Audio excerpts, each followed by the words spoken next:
Good evening and welcome to your English news package with Radio and Television Tonga for the hour. Making headlines, Prime Minister highlights Tonga's commitment to the Commonwealth Living Lands Charter. Flags flown half-mast in respect to the late Agriculture Minister, and the police urges peaceful flows parade tomorrow in support of the Tonga team. We'll have these and more stories later on in the bulletin, including sports and the latest weather updates. Now for the stories in details. The Prime Minister has highlighted Tonga's commitment for the Commonwealth Living Lands Charter during the CHOGM 2022 held in Kigali, Rwanda. Speaking at the event earlier today, Honourable Nuku'alofa says government and the people of Tonga fully support the mandate, as the need to commit to actions that would help in tackling climate issues is urgent. The Living Lands Charter looks to address the issues of climate change, biodiversity loss and land degradation, and will be presented before Commonwealth leaders in Kigali for the consideration and endorsement. Honourable Nuku'alofa told the meeting that Tonga is committed to support the finalisation and implementation of the Commonwealth Living Lands Charter and the call to action on living lands beyond CHOGM 2022, as Tonga is one of the world's most disaster-prone and climate-vulnerable country. He says that Tonga faced tremendous and highly complex pressures while recovering from the triple disaster experienced in January this year from the eruption and tsunami, and COVID-19, which affected more than 85% of Tonga's people. The Honourable Prime Minister called officials at the meetings to be responsible leaders in making the right choice to work together and to act now. Tonga has called for stronger partnerships and renewed commitment between the Commonwealth Secretariat and the Rio Conventions to continue working collectively in the implementation of the work programme of the Commonwealth Call to Action on Living Lands. Honourable Nuku'alofa adds that Tonga is calling for increased global funding and investment towards land and other nature-based actions within the context of a post-COVID-19 recovery. The Prime Minister says that Tonga's survival and that of the children and future generations is at stake, and that survival depends on the decisions and actions made at the CHOGM, hence the full support for the Living Lands Charter.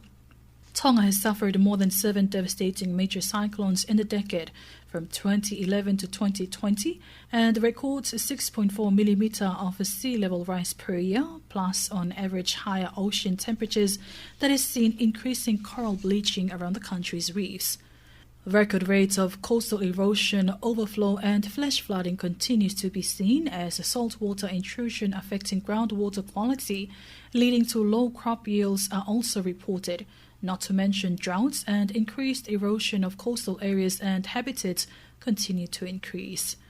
Meanwhile, the Prime Minister thanked the Commonwealth Secretariat and member countries for supporting Tonga in building a resilient country and assisting in Tonga's immediate response and recovery from the Hunga volcanic eruption and tsunami.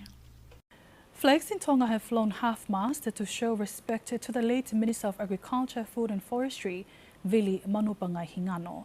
This follows the announcement made by the Prime Minister, Honourable Nuku'alofa.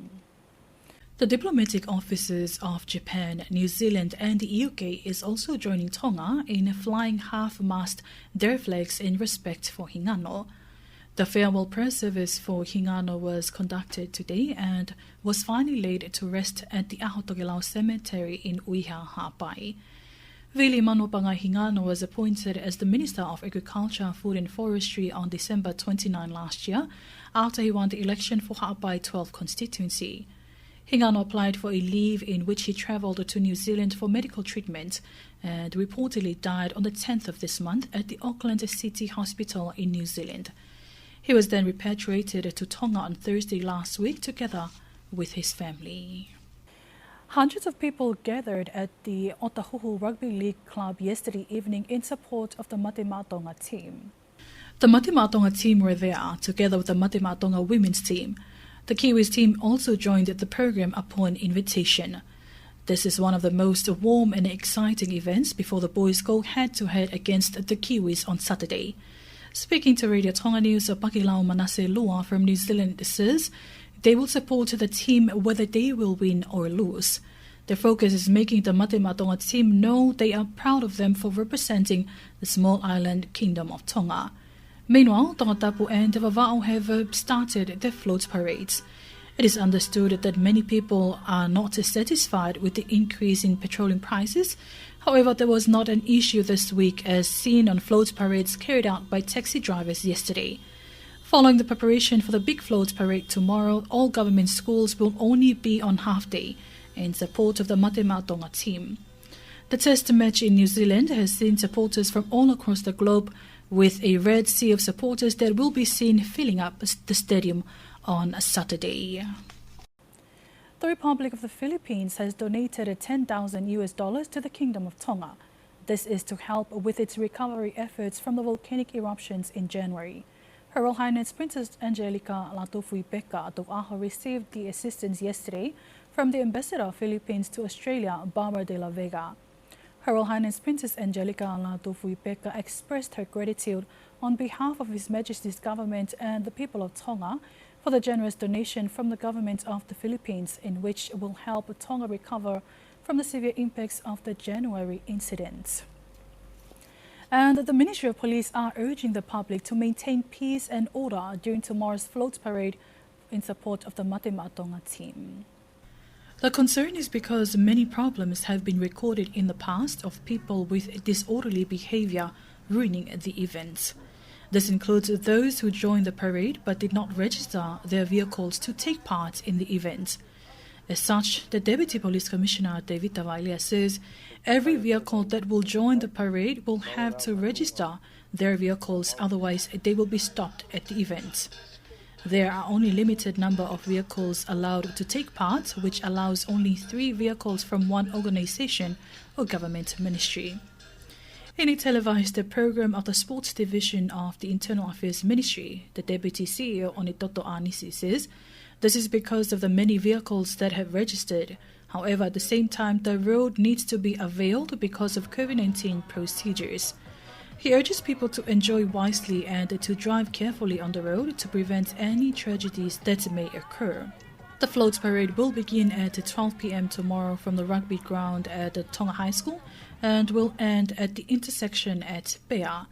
Police will be at the scene to ensure safety measures are in place, especially monitoring those that will be driving under the influence of alcohol. That was the latest with the update. Now, before we part, here's a final look at tonight's top stories. Prime Minister highlights Tonga's commitment to the Commonwealth Living Lands Charter. Flags flown half-mast in respect of the late Agriculture Minister, and police urges peaceful float parade tomorrow in support of the Moimoi Tonga team. That's it for tonight. Thank you for your company. I'm Maria Gutenberg.